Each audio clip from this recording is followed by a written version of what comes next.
The Philippines is an island country of Southeast Asia in the Western Pacific Ocean, divided into three main areas such as Luzon, Visayas, and Mindanao. The Philippines has 7,641 islands which have a lot to offer to tourists and adventurous explorers. It has stunning mountains, hills, volcanoes, beaches, rivers, lakes, and different tourist spots where people can engage in hiking, camping, swimming, biking, and more. It also has diverse foods that will appeal with their aroma to taste and stimulate one's appetite. Now, let's go back a little bit in history and talk about the custom of the Tagalogs. What was their mode of dressing? What are their beliefs? And is it still relevant today?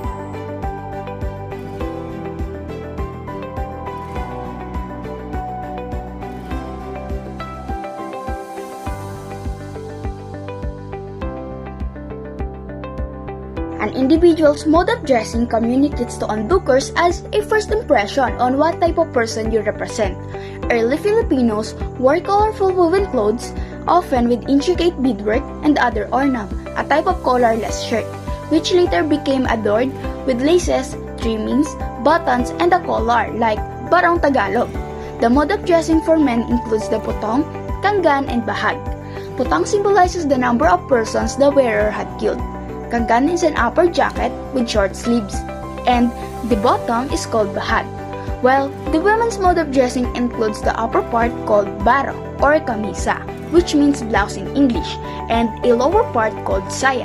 The sleeves of the kamisa are similar to the so-called angel wings or shaped like bells that have cups. In the Philippines, marriage is the union of two people, a man and a woman bound by love. It is started as dating, where courtship occurs and courtship begins with paninilbihan. Prior to marriage, the man requires to give dowry, such as bigay kaya or giving a feast of land or gold, and panghihimuyat or a gift for the bride's parents. Philippine culture is rich with beliefs and superstitions, including those that shape our wedding traditions. These beliefs include siblings are not allowed to marry their better half in the same year, also known as sukob sa kasal. Marrying within the same year of the death of an immediate family member will also cause bad luck. It is a belief that the man and the woman to be married should not meet one day before the due date of their union. They will only meet on the day of their wedding. Did you know that pre-colonial Filipinos believed in the existence of number of gods whom they worship and paid offerings to? Yes, you heard it right. They believe in different gods. In fact, they also do worship the sun for its beauty, as well as the moon, especially when it sets to be new. And even the stars, they adored it and called it Tala. But among all their idols, there was named Bathala, which means to signify all-powerful or maker of all things, in which they worship the most. It is a well-known fact that early Filipinos adored idols for whom they worshipped and offered sacrifices. However, evidence revealed that during those times, there were no temple for them. As a practical matter, there were reasons for all of these adorations, worships, and sacrifices of their idols. They believed that the reason for the adoration was for the recovery of the sick, for a prosperous voyage, for successful childbirth, and even for blessings for a happy outcome of their own married life.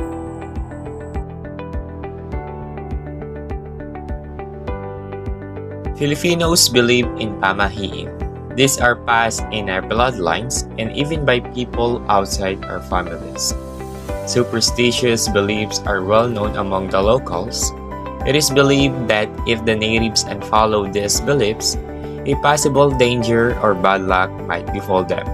Most Filipinos believe in aswang, duwende, kapre, and tikbalang. They also believe in the magical power of amulets and charms such as anting-anting, kulam, and gayuma.